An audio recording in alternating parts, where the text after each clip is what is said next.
मनुष्यर कर्म ताहार अनुगामी हेब। सदाप्रभुଙ୍କ आज्ञा ओ विधि पालन करिबा छड़ा सदाप्रभु आम परमेश्वर आमठारु आउ कौन चाहती।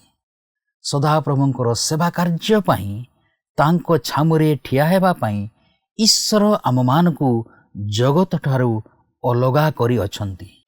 गति प्रदीप सेही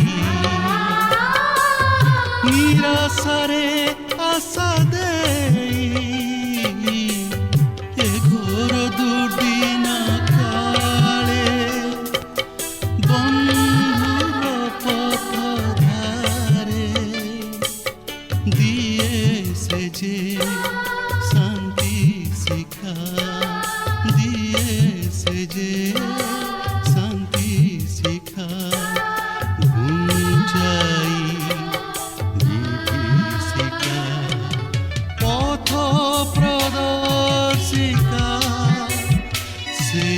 पथ प्रदर्शिका पथ प्रदर्शिका पथ प्रदर्शिका।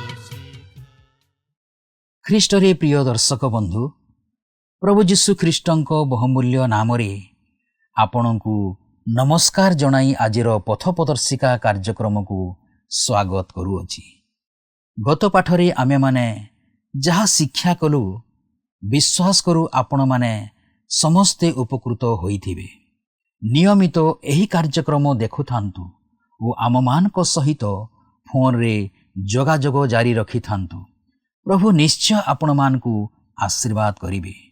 आपणकर मध्यरु जदि केही ए पर्यंत आमको फोन करि पारि नाहंती तेबे आज ही आम सहित जोगाजोग करंतु। आमे आपणकर फोन कॉल रो अपेक्षारे अछु। आपणक फोन कॉल आमको आपणक निमंते प्रार्थना करिवाकू ओ आपणक विषय रे अधिक जानिबाकू सहाय्य करिवो।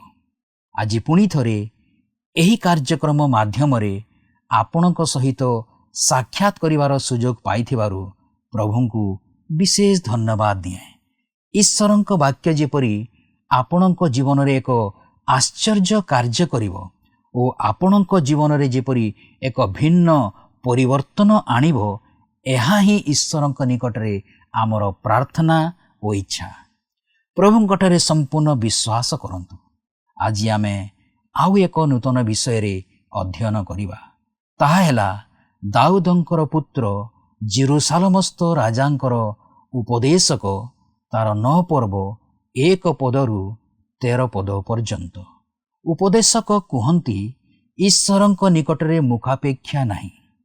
सबु विषय जेपरिकी जन्म मरण क्लेश संकट गौरव सम्मान ओ शांति समस्तଙ୍କ प्रति घटे। आमे माने योग्यकारी बा अयोग्यकारी बाध्य बा अबाध्य हेउ नियमित उपासना रे योगदान करू बा न करू आम मानकु सब परिस्थिति देई जीवाकू पड़िबो।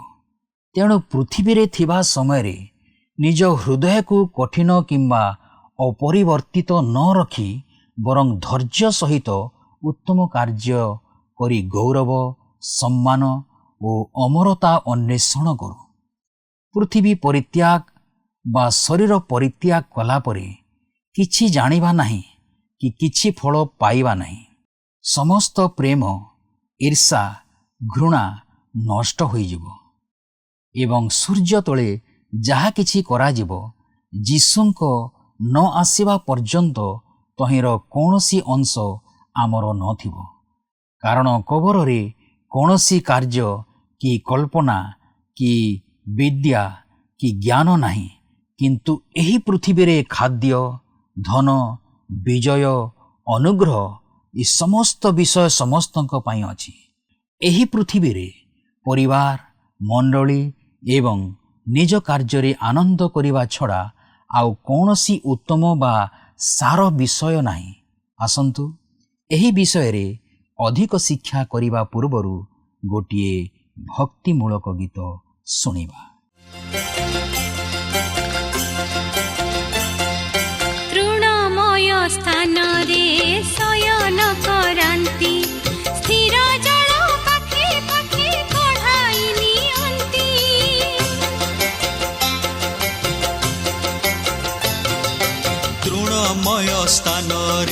ଶୟନ କରାନ୍ତି, ସ୍ଥିର ଜଳ ପାଖେ ପାଖେ କଢ଼ାଇ ନିଅନ୍ତି। ସେ ମୋର ପ୍ରାଣକୁ ସୁସ୍ଥ କରନ୍ତି, ଧର୍ମ ପଥେ ମତେ ବଢ଼ାଇ ନିଅନ୍ତି। ସଦା ପ୍ରଭୁ ମୋର ପ୍ରତିପାଳକ, ସଦା ପ୍ରଭୁ ମୋର ପ୍ରିୟ ପାଳକ।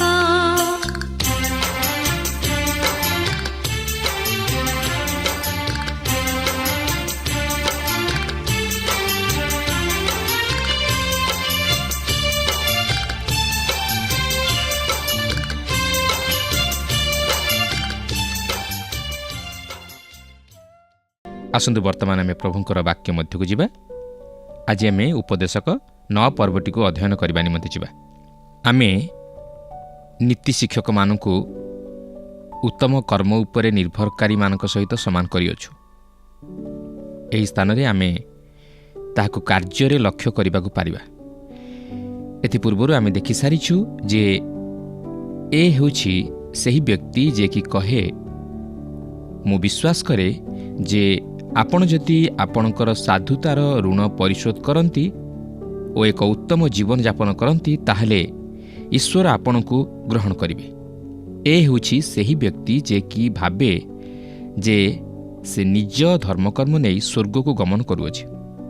ସେ କହିବାକୁ ଚାହେଁ, ମୁଁ ମୋର ନିଜ ପରିତ୍ରାଣ ସାଧନ କରୁଅଛି ଓ ଏତଦ୍ ବ୍ୟତୀତ ମୁଁ ଅତି ଉତ୍ତମ ମନୁଷ୍ୟ। ତାର ଜୀବନର ଦାର୍ଶନିକ ବିଚାର ଅତି କଠିନ ଓ ସେ ଅତି ଅଳ୍ପ ଆନନ୍ଦ ପାଏ। ମାତ୍ର ସେ ଅତି ନୈରାଶ୍ୟଜନକ ସିଦ୍ଧାନ୍ତରେ ଉପନୀତ ହୁଏ। ଆମେ ଦେଖିଛୁ ଯେ ଏହି ଉପଦେଶକ ପୁସ୍ତକର ଅନେକ ଶିକ୍ଷା ଅତି ସ୍ୱାଭାବିକ। ସେମାନେ ସୂର୍ଯ୍ୟ ତଳେ ଥିବା ମନୁଷ୍ୟର ଦାର୍ଶନିକ ଚିନ୍ତାଧାରାକୁ ଉପସ୍ଥାପିତ କରନ୍ତି। ସେମାନେ ଖ୍ରୀଷ୍ଟ ବିଶ୍ୱାସୀର ଦୃଷ୍ଟିକୋଣରୁ ନେଇ ଅଥବା ଈଶ୍ୱରଙ୍କ ଦୃଷ୍ଟିକୋଣରୁ ନେଇ କିଛି ଉପସ୍ଥାପିତ କରନ୍ତି ନାହିଁ। ସେମାନେ କେତେକ ଅବଶ୍ୟମ୍ଭାବୀ ଉପସଂହାରମାନ ପ୍ରକାଶ କରନ୍ତି, ଯାହାକି ସୂର୍ଯ୍ୟ ତଳେ ଥିବା ମନୁଷ୍ୟର ଅନୁଭୂତି।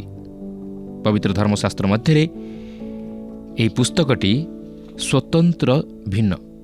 ଏହି ପୁସ୍ତକର କୌଣସି କୌଣସି ଅଂଶ ଧର୍ମଶାସ୍ତ୍ରର ଅନ୍ୟାନ୍ୟ ପୁସ୍ତକମାନଙ୍କ ମଧ୍ୟରେ ଥିବା ବିଷୟବସ୍ତୁ ସହିତ ଖାପ ଖାଏ ନାହିଁ ଓ ବିରୋଧାତ୍ମକ। ତେବେ ପ୍ରଶ୍ନ ଉଠେ, ଏହି ପୁସ୍ତକଟି ପବିତ୍ର ଧର୍ମଶାସ୍ତ୍ର ମଧ୍ୟରେ କିପରି ସ୍ଥାନ ପାଇଲା? ଏହି ବିଷୟକୁ ନେଇ ଚିନ୍ତା କଲେ ପ୍ରଥମେ ଲେଖକଙ୍କ ଉପରେ ଦୃଷ୍ଟି ପଡ଼ିଯାଏ। ତାହାଙ୍କର ଗବେଷଣା କ'ଣ ଥିଲା? ସେ କ'ଣ ପ୍ରମାଣିତ କରିବାକୁ ଚାହାନ୍ତି? ସେ କ'ଣ ଖ୍ରୀଷ୍ଟ ବିଶ୍ୱାସୀର ନୀତି ନିୟମକୁ ଉପସ୍ଥାପିତ କରିବାକୁ ଚେଷ୍ଟା କରନ୍ତି? ଆମେ ସଦାସର୍ବଦା ମନେ ରଖିବା ଉଚିତ ଯେ ରାଜା ସଲୋମନ ଈଶ୍ୱରଙ୍କ ଠାରୁ ଦୂରରେ ରହି ଜୀବନ ବିଷୟରେ କିଛି କହନ୍ତି। ଈଶ୍ୱରଙ୍କ ବିନା ମନୁଷ୍ୟ କିପରି ଜୀବନରେ ଆନନ୍ଦ ଉପଭୋଗ କରିପାରିବ ତାହା ଜାଣିବା ନିମନ୍ତେ ସେ ଏକ ଅନୁସନ୍ଧାନ ଚଳାଇବା ନିମନ୍ତେ ଚେଷ୍ଟା କରିଥିଲେ। ତେବେ ଏହି ସମସ୍ତ ହେଉଛି ଉପସଂହାର, ଯାହାକି ସେ ସୂର୍ଯ୍ୟ ତଳକୁ ଆସିଛନ୍ତି। ଏହି ପ୍ରକାରେ ଏହି ଜଗତର ଲୋକ ଜୀବନ ପ୍ରତି ଲକ୍ଷ୍ୟ କରନ୍ତି। ବର୍ତ୍ତମାନ ଉପଦେଶକ ସୂର୍ଯ୍ୟ ତଳେ ଅଛନ୍ତି, କିନ୍ତୁ ଖ୍ରୀଷ୍ଟୀୟ ଜୀବନ ସେହି ସ୍ୱର୍ଗରେ ଅଛି, ଯେଉଁଠାରେ କି ଈଶ୍ୱର ଅଛନ୍ତି। ସୂର୍ଯ୍ୟ ତଳେ ଥିବା ମନୁଷ୍ୟର ଦୃଷ୍ଟିକୋଣ ସେହି ସୂର୍ଯ୍ୟ ଉପରେ ଥିବା ଈଶ୍ୱରଙ୍କର ଦୃଷ୍ଟିକୋଣ ଅପେକ୍ଷା ଭିନ୍ନ ହେବ। ଆମ୍ଭେମାନେ ଦୁଇଟି ଭିନ୍ନ ଭିନ୍ନ ଜଗତ ଓ ଦୁଇଟି ଭିନ୍ନ ଭିନ୍ନ ଜୀବନର ପଥକୁ ଲକ୍ଷ୍ୟ କରୁଅଛୁ। ଜୀବନ ଯାହାକି ସୂର୍ଯ୍ୟ ତଳେ, ଏହା ଈଶ୍ୱରଙ୍କ ବ୍ୟତିରେକ ଏକ ପାର୍ଥିବ ସ୍ଥିତି ବା ଜାଗତିକ ସ୍ଥିତି। ଏହା ଈଶ୍ୱର ବିହୀନ ଏକ ଭବିଷ୍ୟତ ଓ ଅନନ୍ତକୁ ଦେଖେ। ମାତ୍ର ଖ୍ରୀଷ୍ଟୀୟ ଜୀବନ ପ୍ରତ୍ୟେକ କ୍ଷେତ୍ରରେ ଏହାର ବିରୋଧାତ୍ମକ, କାରଣ ମନୁଷ୍ୟ ଈଶ୍ୱରଙ୍କ ଅନୁଗ୍ରହ ଦ୍ୱାରା ଉଦ୍ଧାରପ୍ରାପ୍ତ ଓ ତାହାଙ୍କ ଅନୁଗ୍ରହର ପରିପ୍ରକାଶ। ତେଣୁକରି ଆମେ ଦୁଇଟି ସ୍ତର, ଦୁଇଟି ବ୍ୟବସ୍ଥା ଓ ନିୟମ ଲକ୍ଷ୍ୟ କରୁଅଛୁ, ଯାହାକି ଗୋଟିଏ ଅନ୍ୟଟି ସହିତ ତୁଳନା କରାଯାଇ ନପାରେ। ଏହି ଦୁଇଟି ଯାକ ପରସ୍ପରଠାରୁ ଭିନ୍ନ। ଗୋଟିଏ ଊର୍ଦ୍ଧ୍ୱସ୍ଥ ଓ ଗୋଟିଏ ଅଧସ୍ଥ। ତେଣୁକରି ସୂର୍ଯ୍ୟ ତଳେ ଥିବା ମନୁଷ୍ୟ ସେହି ଉର୍ଦ୍ଧ୍ୱସ୍ଥ ବିଷୟ ପ୍ରତି ଅନ୍ୱେଷଣ କରିପାରିବ ନାହିଁ। ତାହାକୁ ପ୍ରଥମେ ସେହି ଆତ୍ମିକ ଜୀବନରେ ନୂତନ ଜନ୍ମର ଅନୁଭୂତି ଲାଭ କରିବାକୁ ହେବ, ଅର୍ଥାତ୍ ତାହାକୁ ଏକ ନୂତନ ସ୍ୱଭାବ ଓ ହୃଦୟ ଧାରଣ କରିବାକୁ ହେବ, ଯେପରି ସେ ଏକ ନୂତନ ମନୁଷ୍ୟରେ ପରିଣତ ହେବାକୁ ପାରେ। ତେବେ ଯାଇ ସେ ସେହି ଉର୍ଦ୍ଧ୍ୱସ୍ଥ ବିଷୟ ପ୍ରତି ଆସକ୍ତ ହୋଇପାରିବ। ଏପରିକି ଆମେ ଲକ୍ଷ୍ୟ କରିସାରିଛୁ ଯେ ଏହି ଉପଦେଶକ ପୁସ୍ତକ ହେଉଛି ସଲୋମନଙ୍କ ପରୀକ୍ଷାମୂଳକ ଅଭିଜ୍ଞତାର ଏକ ବିବରଣୀ, ଯାହାକି ସେ ତାହାଙ୍କର ଜୀବନର ଅନୁଭୂତି ମଧ୍ୟ ଦେଇ ଆସିଥିଲେ। ସେ ତାହାଙ୍କର ଆତ୍ମାର ପରିତୃପ୍ତି ନିମନ୍ତେ ଓ ଆନନ୍ଦ ଉପଭୋଗ ନିମନ୍ତେ ଈଶ୍ୱରଙ୍କଠାରୁ ଦୂରେଇ ଯାଇ ସୂର୍ଯ୍ୟ ତଳେ ଥିବା ପ୍ରତ୍ୟେକ ବିଷୟକୁ ନେଇ ଏକ ଅନୁସନ୍ଧାନ ଚଳାଇଥିଲେ। ମାତ୍ର ସେ ଶେଷରେ କେବଳ ଶୂନ୍ୟତାକୁ ହିଁ ଅନୁଭବ କଲେ। ସେ କୌଣସି ବିଷୟରୁ ପରିତୃପ୍ତି ଲାଭ କରିପାରିଲେ ନାହିଁ। ତେଣୁ ଏହି ପୁସ୍ତକର ପ୍ରତ୍ୟେକଟି ବିଷୟ ସେହି ଦୃଷ୍ଟିକୋଣରୁ ନେଇ ଚିନ୍ତା କରିବା ଓ ତହିଁର ଅର୍ଥକୁ ବୁଝିବା ନିମନ୍ତେ ଚେଷ୍ଟା କରିବା ଆବଶ୍ୟକ। କିନ୍ତୁ ସେ ଯାହା ହେଉନା କାହିଁକି ଈଶ୍ୱରଙ୍କ ବିହୁନେ ଓ ଖ୍ରୀଷ୍ଟଙ୍କ ବିହୁନେ ଜୀବନ ଶୂନ୍ୟ, ବ୍ୟର୍ଥ ଓ ମୂଲ୍ୟହୀନ ତଥା ଅସାର। ତେବେ ଦେଖନ୍ତୁ 9 ପର୍ବର ପ୍ରଥମ ପଦରେ ଏହିପରି ଲେଖା ଅଛି, ମୁଁ ଏହିସବୁ ବିଷୟରେ ମନୋନିବେଶ କରି ଅନୁସନ୍ଧାନ କଲି। ଧାର୍ମିକ ଓ ଜ୍ଞାନୀ ଆଉ ସେମାନଙ୍କ କାର୍ଯ୍ୟ ପରମେଶ୍ୱରଙ୍କ ହସ୍ତଗତ। ଏହା ପ୍ରେମ କି ଘୃଣା ତାହା ମନୁଷ୍ୟ ଜାଣେ ନାହିଁ, ସବୁ ସେମାନଙ୍କ ସମ୍ମୁଖରେ ଥାଏ। ସେ ଭବିଷ୍ୟତ ନିମନ୍ତେ ଚିନ୍ତିତ ନୁହନ୍ତି। ସେ ସେହି ସ୍ୱର୍ଗୀୟ ବିଷୟ ନେଇ ମଧ୍ୟ କିଛି ଚିନ୍ତା କରନ୍ତି ନାହିଁ, କାରଣ ସେ ଏହି ବିଷୟରେ କିଛି ଜାଣନ୍ତି ନାହିଁ। 2 ପଦରେ ଲେଖା ଅଛି, ସବୁ ବିଷୟ ସମସ୍ତଙ୍କ ପ୍ରତି ସମାନ ଘଟଏ।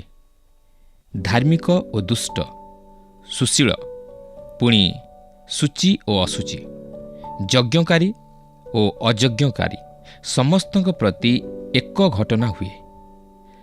ସୁଶୀଳ ଯେପରି ପାପୀ ସେପରି, ପୁଣି ଶପଥକାରୀ ଯେପରି ଶପଥ ଭୟକାରୀ ସେପରି। ଏହା ତାହାଙ୍କୁ ଏପରି ଦେଖାଯାଏ ସତେ ଯେପରି ଆପଣ ଯେକୌଣସି ଦିଗରେ ଗଲେ ମଧ୍ୟ ତହିଁରେ କୌଣସି ଭିନ୍ନତା ନାହିଁ। ସେମାନେ ସମସ୍ତେ ଯେକୌଣସି ମତେ ଗୋଟିଏ ସ୍ଥାନରେ ଆସି ପହଞ୍ଚିବେ। କିନ୍ତୁ ମନେ ରଖନ୍ତୁ, ଏହା ଈଶ୍ୱରଙ୍କର ଉତ୍ତର ନୁହେଁ।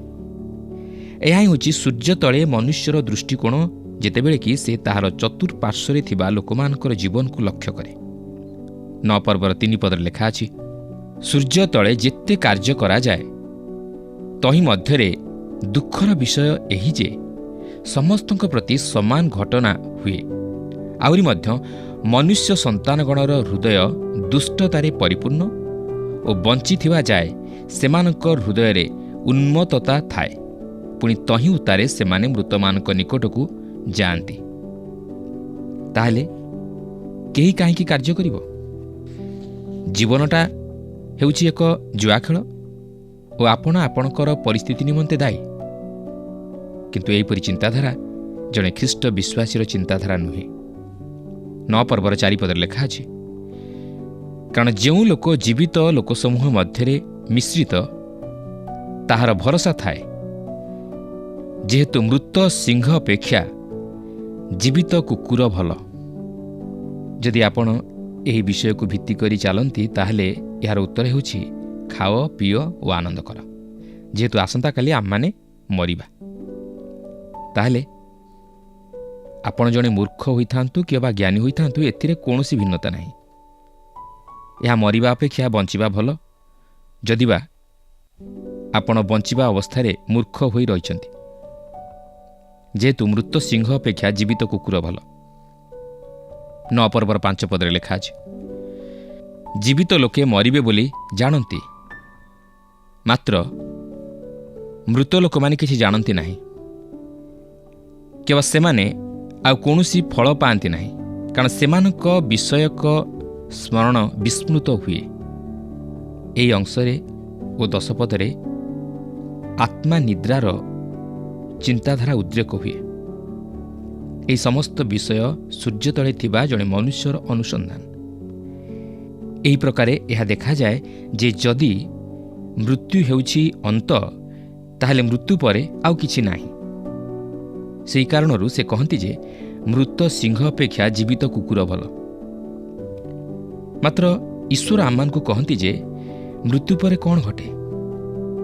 ଶରୀର ସମାଧିପ୍ରାପ୍ତ ହୁଏ ଓ ଏହା ସେହି ଶରୀର ଯାହାକି ସେହି ସମାଧି ଗହ୍ୱର ମଧ୍ୟରେ ଶୟନ କରେ। ଧର୍ମଶାସ୍ତ୍ର ଅତି ସ୍ପଷ୍ଟ ଭାବେ ପ୍ରକାଶ କରେ ଯେ ମୃତ୍ୟୁ ପରେ ଈଶ୍ୱରଙ୍କ ସନ୍ତାନଗଣର ଆତ୍ମା ପ୍ରଭୁଙ୍କ ସହିତ ରହିବାକୁ ଚାଲିଯାଏ।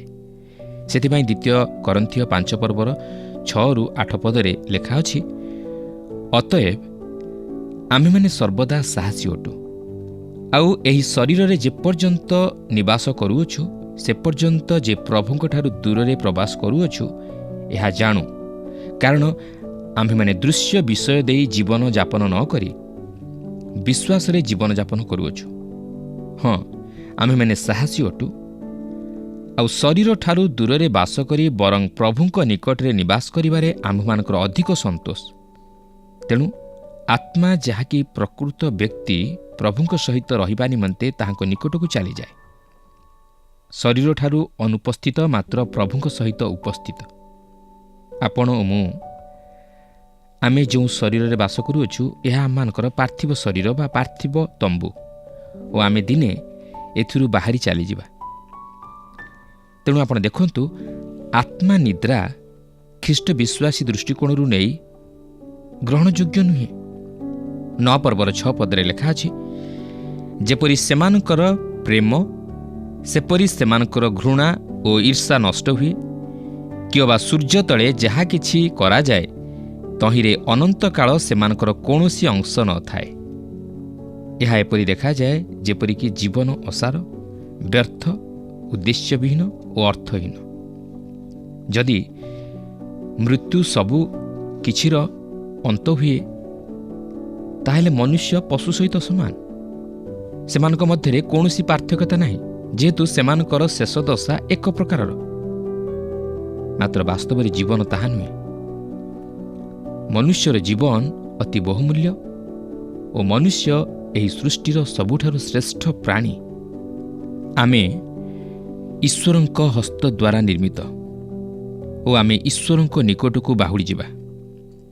9 ପର୍ବର 7 ପଦରେ ଲେଖା ଅଛି, ତୁମ୍ଭେ ଆପଣା ମାର୍ଗରେ ଯାଅ, ଆନନ୍ଦରେ ଆପଣା ଆହାର ଭୋଜନ କର ଓ ହୃଷ୍ଟ ଚିତ୍ତରେ ଆପଣା ଦ୍ରାକ୍ଷାରସ ପାନ କର, କାରଣ ପରମେଶ୍ୱର ତୁମ୍ଭର କାର୍ଯ୍ୟ ଗ୍ରହଣ କରିସାରିଲେଣି।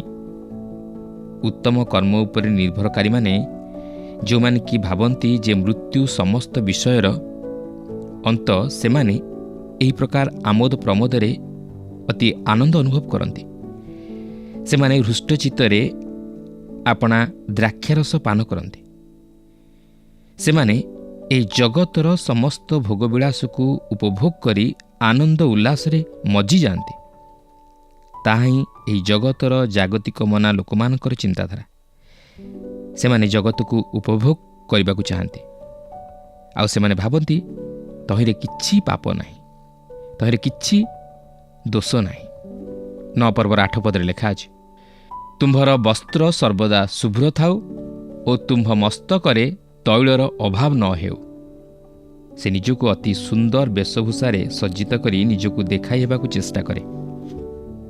9 ପର୍ବର 9 ପଦରେ ଲେଖା ଅଛି, ସୂର୍ଯ୍ୟ ତଳେ ସେ ତୁମ୍ଭକୁ ଅସାର ଆୟୁଷର ଯେତେ ଦିନ ଦେଇଅଛନ୍ତି, ତୁମ୍ଭର ସେହି ଅସାର ଆୟୁଷର ସମସ୍ତ ଦିନ ଆପଣା ପ୍ରିୟତମା ଭାର୍ଯ୍ୟା ସଙ୍ଗେ ଆନନ୍ଦରେ ବାସ କର, କାରଣ ଜୀବନ ମଧ୍ୟରେ ଓ ସୂର୍ଯ୍ୟ ତଳେ ତୁମ୍ଭେ ଯେଉଁ ପରିଶ୍ରମ କରୁଅଛ, ସେହି ପରିଶ୍ରମ ମଧ୍ୟରେ ଏହା ହିଁ ତୁମ୍ଭର ଅଂଶ। ଦେଖନ୍ତୁ, ସେ ଉପଦେଶ ଦିଅନ୍ତି ଯେ ଆପଣଙ୍କର ବୈବାହିକ ଜୀବନକୁ ଉପଭୋଗ କରନ୍ତୁ। ମାତ୍ର ଏହା ଅତି ଜାଗତିକ ମନା ଲୋକମାନେ ଏହି ପ୍ରକାର ଭାବନ୍ତି। ସେମାନେ ମାଂସିକ ଅଭିଳାଷକୁ ଚରିତାର୍ଥ କରିବା ପାଇଁ ଆଗେଇ ଯାଆନ୍ତି।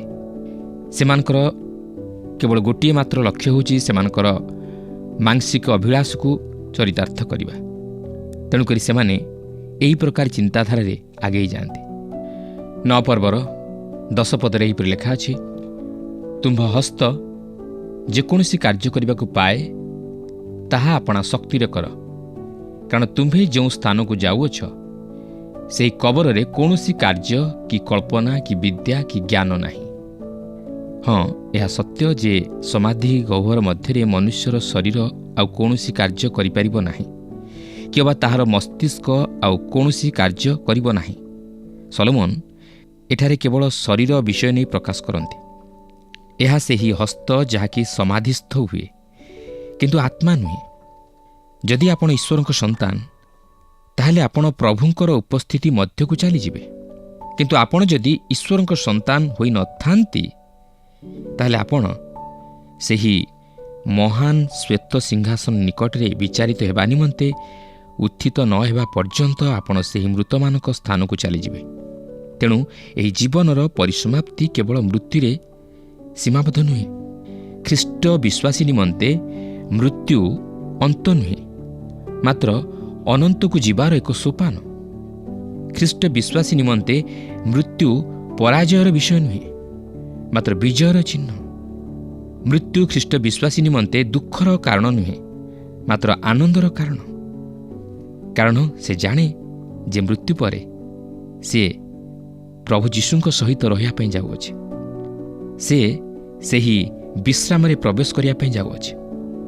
ବାସ୍ତବରେ ପ୍ରିୟ ବନ୍ଧୁ, ଆମମାନେ କେବେ ହେଲେ ଭାବିବା ଉଚିତ ନୁହେଁ ଯେ ମୃତ୍ୟୁ ପରେ ସବୁ ଶେଷ ବୋଲି। ଯିଏ ମରିଗଲା ସେ ତରିଗଲା ବୋଲି ଯେଉଁ କହନ୍ତି, ଆମେ ସେପରି ଭାବିବା ଉଚିତ ନୁହେଁ। କାରଣ ମୃତ୍ୟୁ ପରେ ମନୁଷ୍ୟର ବିଚାର ଅଛି, ଆଉ ପ୍ରଭୁ ଯୀଶୁଖ୍ରୀଷ୍ଟ ମଧ୍ୟ ଏହି ଜଗତର ବିଚାର କରିବା ନିମନ୍ତେ ଆସୁଅଛନ୍ତି। ତେଣୁ ପ୍ରିୟ ବନ୍ଧୁ, ଖ୍ରୀଷ୍ଟ ବିଶ୍ୱାସୀ ନିମନ୍ତେ ମୃତ୍ୟୁ ସବୁକିଛି ନୁହେଁ। ମୃତ୍ୟୁ ପରେ ତାହା ପାଇଁ ଅନନ୍ତ ଜୀବନ ରହିଅଛି। 9 ପର୍ବର 11 ପଦରେ ଏହିପରି ଲେଖା ଅଛି, ମୁଁ ଫେରି ସୂର୍ଯ୍ୟ ତଳେ ଦେଖିଲି ଯେ ଦ୍ରୁତଗାମୀମାନଙ୍କୁ ବାଜି କି ବୀରମାନଙ୍କୁ ଜୟ ଅବା ଜ୍ଞାନୀମାନଙ୍କୁ ଅନ୍ନ କିମ୍ବା ବୁଦ୍ଧିମାନ ଲୋକମାନଙ୍କୁ ଧନ ଅଥବା ପଣ୍ଡିତମାନଙ୍କୁ ଅନୁଗ୍ରହ ଲବ୍ଧ ହୁଏ ନାହିଁ, ମାତ୍ର ସମସ୍ତଙ୍କ ପ୍ରତି ସମୟ ଓ ଦୈବ ଘଟଣା ଘଟେ। ସୂର୍ଯ୍ୟ ତଳେ ଏହି ମନୁଷ୍ୟର ଅନୁସନ୍ଧାନ ତାହାଙ୍କୁ ଏହିପରି ଏକ ବିଶ୍ୱାସ ମଧ୍ୟକୁ କଢ଼ାଇ ନିଏ, ଯେଉଁଠାରେ ସେ ବିଶ୍ୱାସ କରନ୍ତି ଯେ ଜୀବନ ହେଉଛି ଏକ ସମୟ ବା ଭାଗ୍ୟ। ଏହା ଏକ ଜୁଆ ଖେଳ ବ୍ୟତୀତ ଅନ୍ୟ କିଛି ନୁହେଁ। ତେଣୁ ଏହି ଜୀବନ ନିମନ୍ତେ କିଛି କରାଯାଇ ନପାରେ। ଯାହା ଯେତେବେଳେ ଘଟିବାକୁ ଥିବ ଘଟିବ। ସେମାନଙ୍କ ନିମନ୍ତେ ଜୀବନର ମୂଲ୍ୟ କିଛି ନୁହେଁ।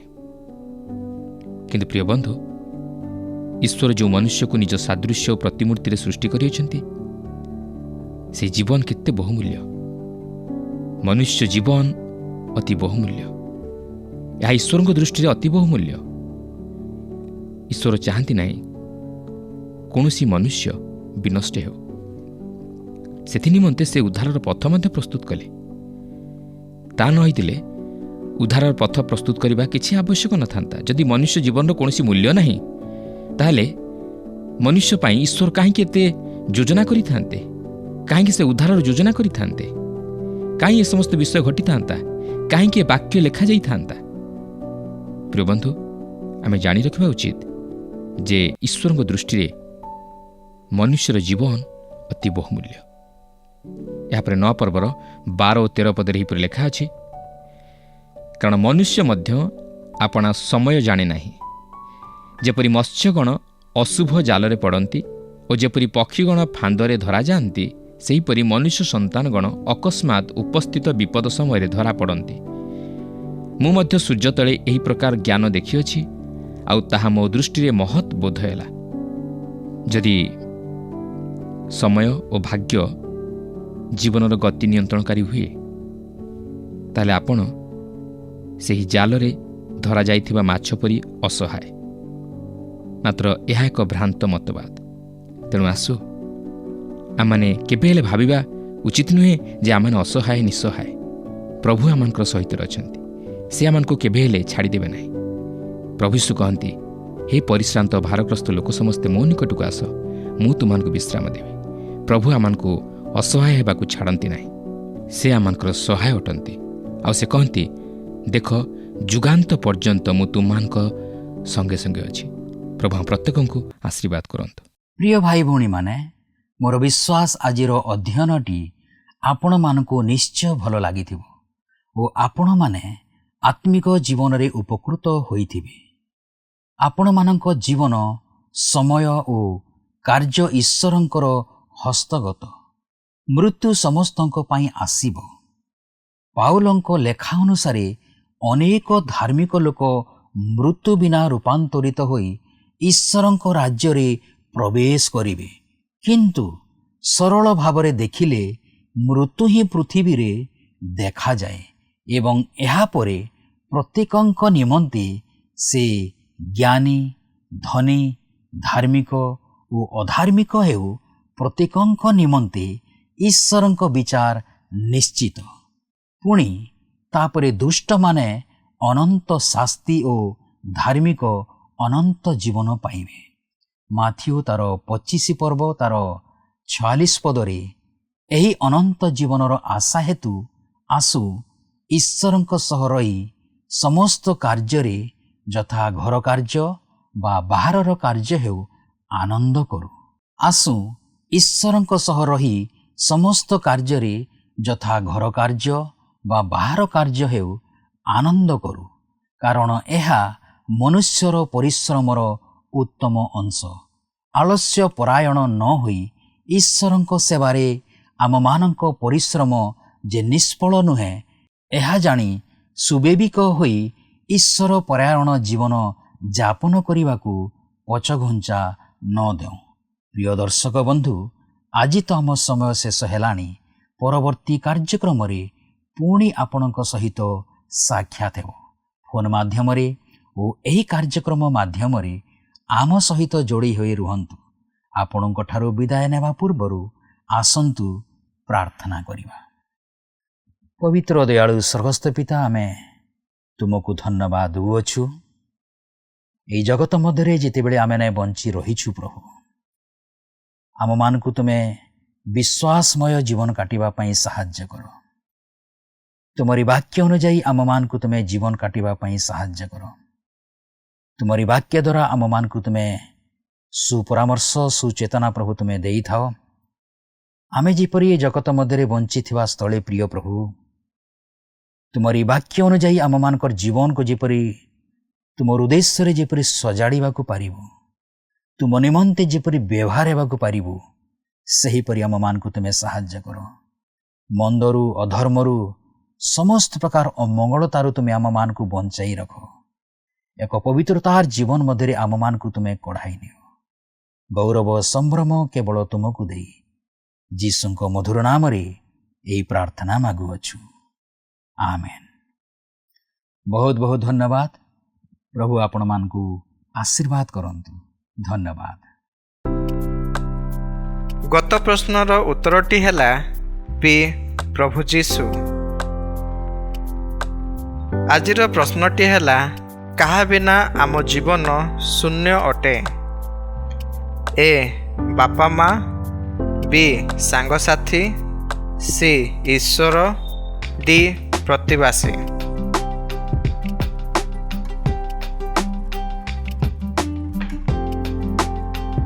এই প্রশ্নর উত্তর আসন্তাকালি সন্ধ্যা 6টা মধ্যে option A, B, C, D মধ্যরু সঠিক উত্তর বাছি আপনার নাম ও সম্পূর্ণ ঠিকনা সহিত 9777221415 ফোন নম্বরে SMS কিংবা WhatsApp দ্বারা জଣାଇବାକୁ অনুরোধ। जदि आपको आम कार्यक्रम भल लगुच तेबे 044490812996 रे मिस्ड कॉल दे विजय होई परिबे। गत सप्ताहर विजय दर्शक बंधु हेले गजपतिरु सुर सिंह।